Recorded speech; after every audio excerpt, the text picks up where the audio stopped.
This is a wild, untouched land where people live by hunting and fishing. No debt, no money tying them down. Living free in nature every day. This is Tanana Village in Alaska, a small village along the upper Yukon River, mostly home to Native Alaskans, but this summer, a massive wildfire swept through the area. Even though the fire was contained, nearly 250,000 acres were burned, turning life upside down for the villagers, especially when it comes to food. Every fall, they hunt moose to store for winter, but this year the fire drove the animals away, forcing the whole village to act fast. One family known for raising sled dogs was no exception, but the father was too old to hunt. So Connie, his daughter, stepped up without hesitation.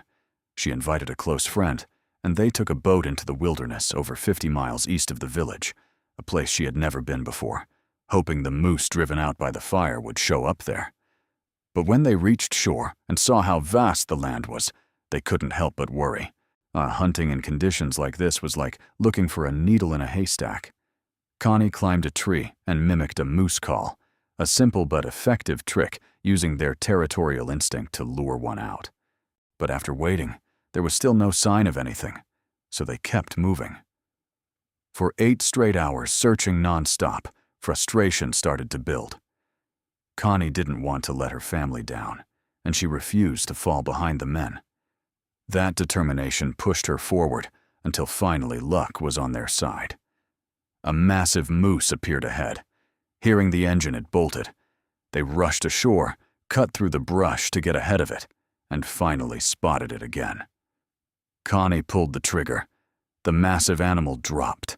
Both of them burst into tears over the hard-earned success. After calming down, they quickly butchered the meat, loaded it onto the boat, and headed back home feeling proud and relieved. Connie hung the meat in the storage rack. Her father watched with pride. He praised her, and she smiled with relief. Her exhausted body felt re-energized after a long day, and her mood lifted in a way she couldn't explain.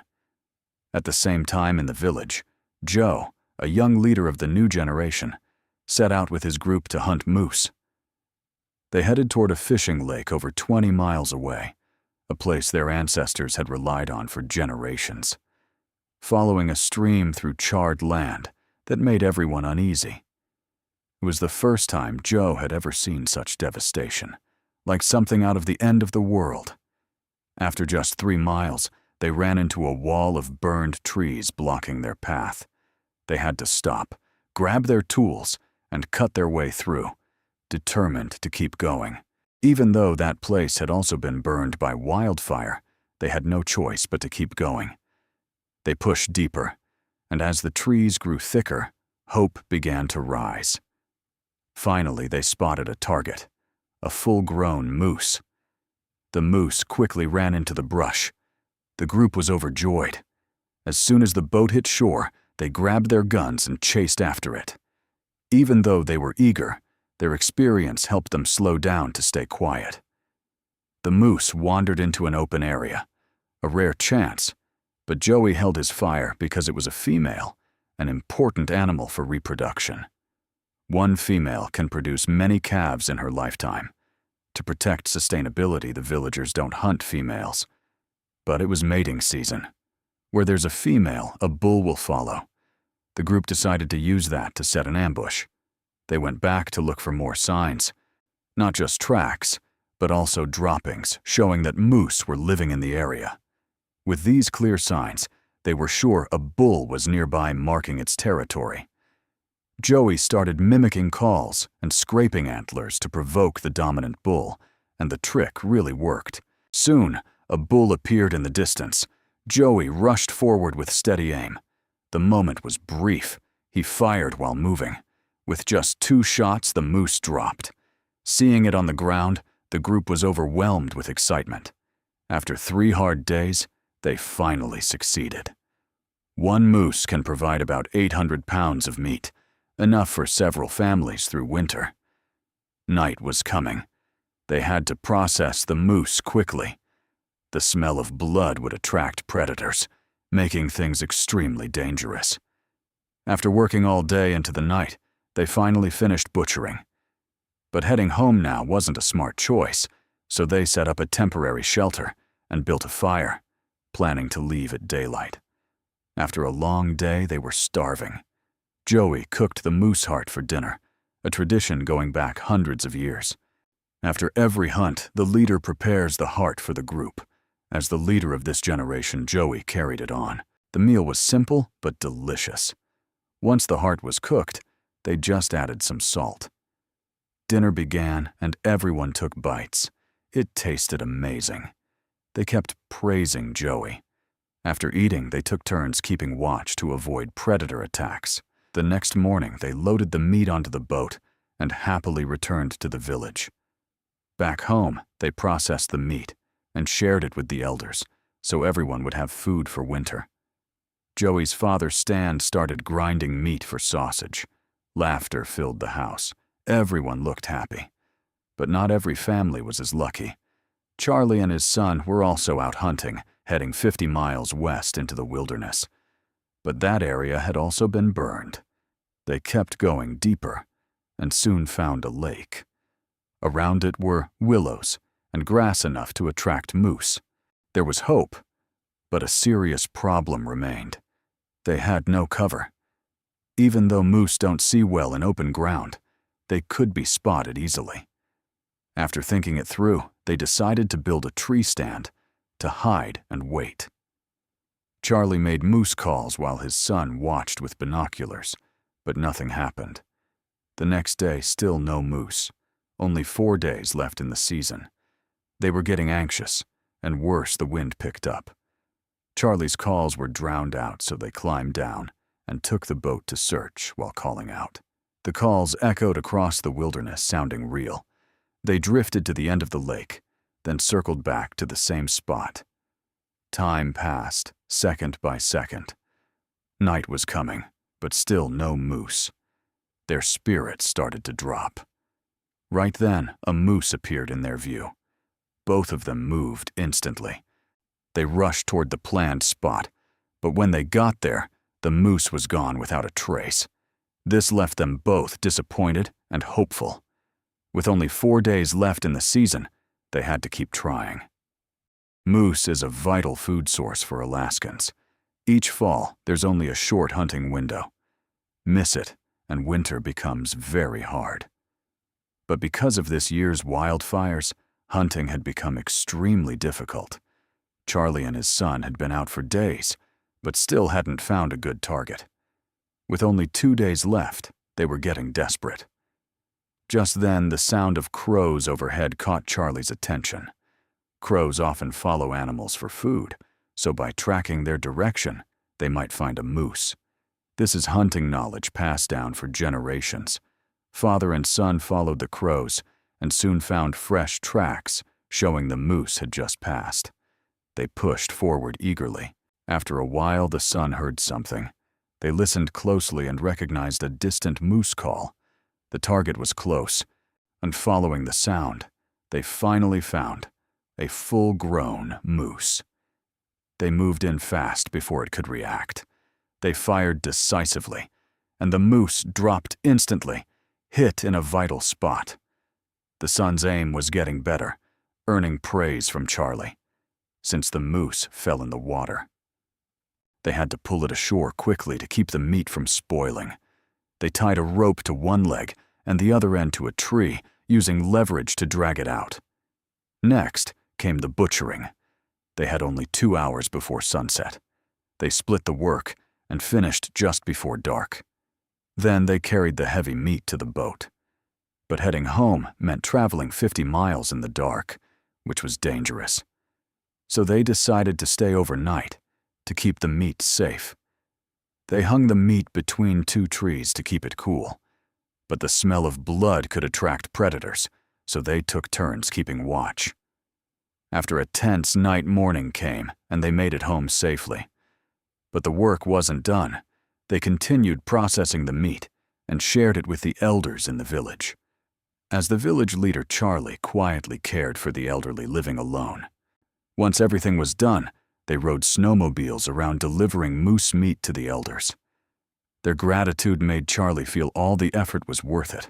While joy spread across the village, a newly arrived family faced even more hardship. They were Chris and Jesse, who left the city for a quieter life. But food quickly became a serious concern.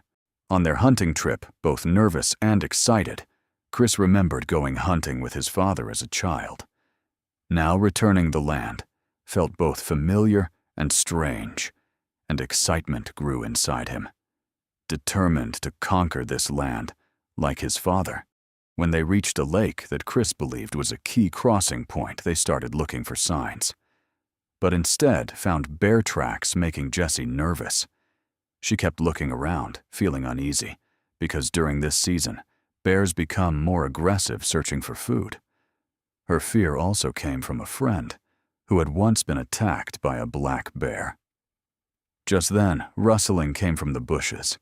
Jessie panicked, but Chris stayed calm, gripping his rifle, not missing any sign. They waited, but nothing appeared. The sound faded, and Chris guessed it was a bear still hiding nearby, so they quickly backed off to avoid trouble. Despite this, they didn't stop hunting. With only 36 hours left in the season, the pressure kept rising. Meanwhile, 40 miles from the village in Manly Hot Springs, he's forced to make a painful decision. He plans to trade his sled dogs for 4 goats. Because even though his daughter Courtney managed to hunt a deer, it was just a young one, not enough to feed the whole family through winter. So reluctantly, he has to trade the sled dogs for food. It's also the first time the father and son deal with goats. They quickly realize the goats are harder to control than expected. The whole way back, both of them look frustrated. Finally, they load them onto the boat and head home. The boat cuts through the water fast, and soon they're back in the village. But on the way, one goat suddenly rams into him, showing its anger, leaving him both annoyed and amused. His son, Pat Thomas, is also curious about the goats. The next day, he hears the news and runs over, but one goat takes the chance to escape. Thomas tries to catch it rolling around everywhere, but still fails. In the end, he uses a wire snare to finally catch the goat. 70 miles to the south, Chris and Jessie are still hunting for deer. But time is running out because once the sun sets, the hunting season ends, leaving behind a long and harsh winter. Over the past 2 days, their tracks have covered the whole mountain, but still no deer. Jessie, on her first trip out here, is losing confidence, regretting her earlier decision. Both of them sit there, breathing hard, no energy left. Only now, Chris realizes how great his father used to be, while he himself came back to the wild, unprepared and too rushed. Looking at the little time left, Chris makes a bold move. They split up, each walking along opposite sides of the lake. Jessie, pale but with no other choice, agrees. Chris moves while calling out like a bull, hoping to draw them in. Then, suddenly, a gunshot followed by Jessie's scream makes Chris rush toward her, not knowing if she got a deer or ran into a grizzly. When he gets there, he sees Jessie holding a grouse, smiling, and Chris can only frown, not expecting his wife to do that, and even use a precious shot on a grouse. Scaring off anything else nearby, that hunt is basically over. But facing his innocent wife, he says nothing, just quietly keeps calling, hoping for a miracle. Time keeps passing. Darkness falls, and they drag themselves forward, holding on to a tiny bit of hope that if they're lucky and find a deer, their luck will turn. Jessie, exhausted after 2 hard days, can't go on. Chris has no choice but to stop and rest. They sit in silence. No words. The heavy mood settles in fast. Without a deer, they don't know how they'll survive the harsh winter. Even if they hunt grouse or rabbits, the meat is nowhere near enough. Suddenly, a gunshot rings out. A grouse drops from a tree. Charlie picks it up and chuckles because this bird is very useful. The meat for food, the organs and feathers for bait. Back in the village, winter has arrived in Alaska. Or Charlie prepares to set traps for grouse to earn some extra income. The Athabascan people have lived off hunting for centuries, and Charlie, as their descendant, carries great skills. He rubs seal oil on the gear to keep it from freezing, then uses a rotten meat mix with a strong smell. The worse it smells, the better it attracts animals. Even though Charlie himself almost throws up from the stench once he seals the jar, it gets better. The last step is warming it, so it ferments more. This is his first time trying this bait. Last year, he only used fermented fish, but this year the river is low, so no big catch, so he has to try something new. With the bait ready, Charlie takes his gear outside. He makes a wire snare tied to a tree, places willow branches to guide birds in, leading them into the trap. When he opens the jar, the smell hits hard and burns his eyes, but he still stuffs feathers in and sets the trap. The setup is complete. He decides to check it tomorrow. The next day, full of hope, he goes to the trap. This test is very important. If it works, he can set many traps. If it fails, he'll need new bait. As he arrives, he hears a squeaking sound. Looking into the trap, he sees a grouse caught still alive. Charlie bends a branch, but when it sees him coming, the grouse gets aggressive, baring teeth and screeching. He slowly raises the stick, then strikes the bird clean and hard on the head, ending its life in a humane way. But what makes Charlie even more satisfied is that the grouse bait worked.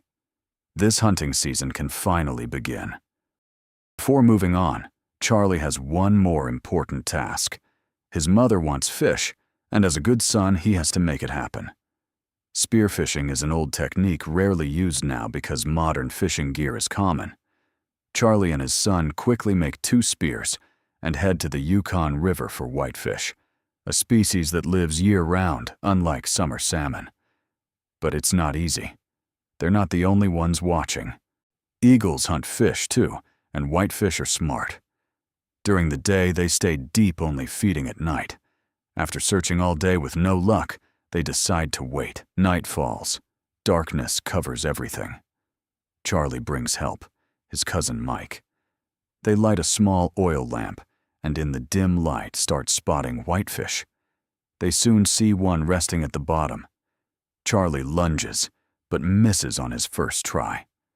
Not giving up when he sees another, he raises the spear and drives it down hard. The fish has no time to react. It's a clean hit. Experience proves its value. They land their first fish. That fish opens the door to luck.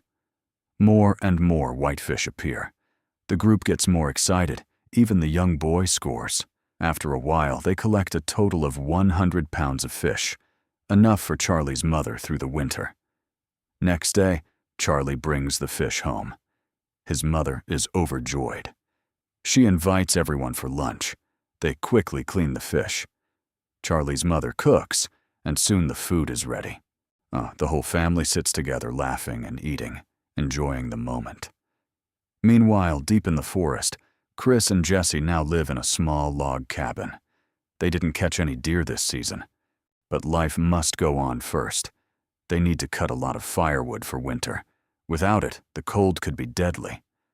Chris also plans to build a bathhouse because his wife has struggled to bathe out here, especially in the cold. He uses old boards to build a frame and adds 2 windows. After half a day, a simple bathhouse is done. Even though it's rough, Jessie is happy. Finally, she doesn't have to bathe outside anymore.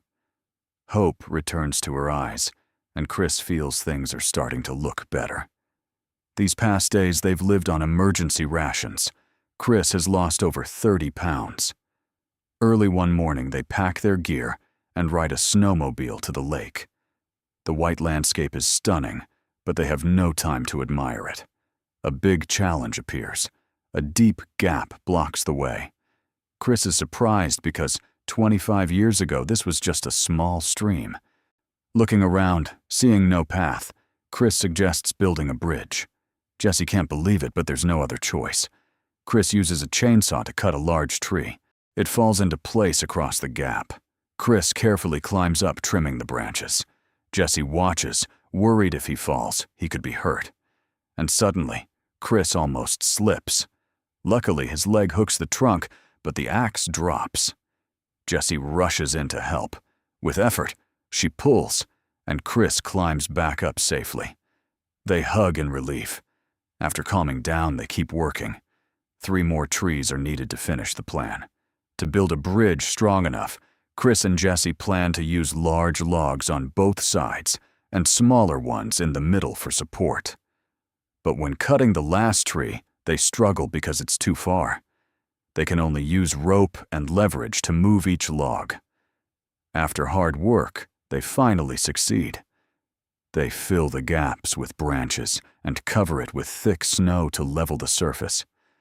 After half a day of work, the bridge is complete. As Chris started the snowmobile and slowly moved forward, Jesse stood on the other side guiding him, working in sync. The snowmobile safely crossed the bridge. Both of them felt a strong sense of achievement. After that, they continued their journey. It didn't take long to reach the beaver trap site. They cleared the snow off the ice. Chris used a chainsaw to cut a rectangular hole. He prepared a birch stick as bait, because beavers like birch bark. He tied the trap loops to a stick and placed them in the hole, 4 traps per hole. Then covered it with branches to complete a beaver trap. They repeated the process and set 3 more traps around the area the next day. The couple carefully crossed the bridge to the beaver area. When they checked the first trap, there was nothing, but the second trap felt heavier. Inside was a small beaver. Small, but a good start. They continued checking the other traps. Unfortunately, there were no more catches. Even the birch bait had been eaten by the beavers. They felt both relieved and worried. Beavers were around, but very clever. Their success would decide their future.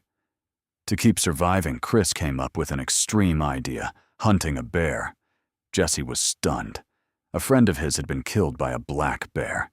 He couldn't imagine facing such a terrifying animal, let alone entering its den. Chris insisted and kept persuading until Jesse finally agreed. After breakfast, they set off on the way.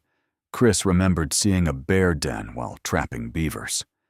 The deep snow made the journey difficult, and they were exhausted when they arrived. The bear den stood before them, dark and intimidating. Even though they had prepared mentally, Jesse was still scared. Even more shocked when Chris asked him to go inside to check if a bear was hibernating. Jesse reluctantly agreed, being smaller, so Chris could pull him out quickly if needed. Jesse closed his eyes and went in. Inside was pitch black. He gathered all his courage to move deeper. In the end, he realized it was completely empty. Chris felt both disappointed and relieved. His emotions were mixed, feeling everything at once. After calming Jesse down, they kept searching for dens, because bears often change their shelters. Step by step, they reached a hunting ridge. Chris suddenly stopped when he saw bear tracks in the snow. Even though most bears were hibernating, some were still roaming, and now they had found one. Both raised their guns and stayed alert. Compared to Jesse's tension, Chris looked far more experienced. In front of them was a den covered with frost on top, showing something inside was breathing. Chris cautiously moved closer. It was pitch dark inside. He couldn't see anything. He called Jesse over. Jesse trembling, his heart pounding. But for food, he had to take the risk. Under the headlamp light, they thought it was empty. But Chris moved deeper, putting his whole body inside. Suddenly, a deep growl echoed from inside. Chris quickly pulled Jesse out. The bear woke up, furious. It charged out, but was met with cold bullets. The terrifying scene shocked Jesse. A scratch remained on his face, still haunting him. After calming down, they dragged out a massive black bear, enough to last through winter. Though the hunt was intense, the result was perfect. Back home, they processed the meat into portions, preparing for a secure future, opening the way to a safe and hopeful winter. At the same time, in the remote mountains northeast of the village, Charlie faced his biggest challenge of the season. A few days earlier, his mother-in-law came to visit asking for help to hunt a caribou. Their family lacked meat, not enough for winter. Though she didn't want to trouble him, she had no choice for survival. This was the caribou migration season. Charlie had heard reports of caribou nearby, but after half a day searching, he still found none. He studied a map to track their movement, then drove his snowmobile out. Daylight was short. The area was 100 miles away, wild and empty. Charlie had to finish the hunt quickly, or he could get lost when night fell. But disaster struck. The snowmobile suddenly died. No matter how many times he tried, it wouldn't start. Charlie opened the engine cover, and he found the fuel line was frozen and low on fuel. He used tea to melt the ice, put it back, and this time it worked. Then he kept going. He soon reached the White Mountains where there's plenty of vegetation, the main food for caribou. Charlie decided to climb the highest peak to see if he could spot any caribou. After a while, he found caribou tracks in the snow, proving his instinct was right. The herd was nearby. As he moved, Charlie watched through his binoculars. Even though the caribou didn't notice him, he noticed the weather changing. A huge ice fog was rolling in, bringing cold and very low visibility, increasing the risk of getting lost. For safety, he had to leave the peak and go down to the valley, even though it lowered his chances. The valley, as expected, was full of trees, blocking the view, making it harder to find caribou. However, Charlie suddenly found fresh tracks in the snow. He followed them quickly and found a small herd of caribou. Maybe they smelled him because they started running. Charlie got on the snowmobile to circle them from the side into an open area. He jumped off and aimed. A few kept running. Charlie fired 2 shots. 4 and 1 dropped in the snow. He walked over and gently touched it in thanks, said a prayer, then quickly gutted it, loaded it onto the snowmobile, and returned the next day. He brought it to his mother-in-law. Everyone was happy thanking him. Meanwhile, in Tanana, Stan prepared to set traps. Fur is his main income. Wildfires last summer badly damaged the wilderness near the village, so for fur, he had to go deep into remote areas. After saying goodbye to his wife, he set out, traveling 40 miles of rough terrain to reach the Toss River. There are only 5 hours of daylight, so he had to use every minute. Even though the dogs pulled hard, the sled kept getting stuck in the snow, so Stan couldn't reach the spot. He went back to get his son Joey, each riding their own snowmobile. After 8 miles, they reached steep mountain terrain. The machines kept getting stuck as night fell. They were close, but had to cross a stream not fully frozen. They checked the ice thickness with a tool. It sounded hollow, and some spots were already cracked. This ice was not safe to cross. Going back wasn't an option in the dark. Traveling for hours would be dangerous. The two hesitated, finally decided to take the risk. Stan led the way, throttling hard toward the other side using full power and momentum. The snowmobile finally made it across. Joey followed and made it too. The rest of the trip went smoothly. The father and son reached the cabin safely after hours of hard travel. They were exhausted, quickly lit a fire, and made dinner. Soon the smell of food filled the air. They ate well, recharging energy and thinking about a better future. There was still a week before the long darkness, enough time to set traps. Even though this season was tough, they didn't back down. Thanks for watching. Don't forget to subscribe so you won't miss the next survival videos. See you next time.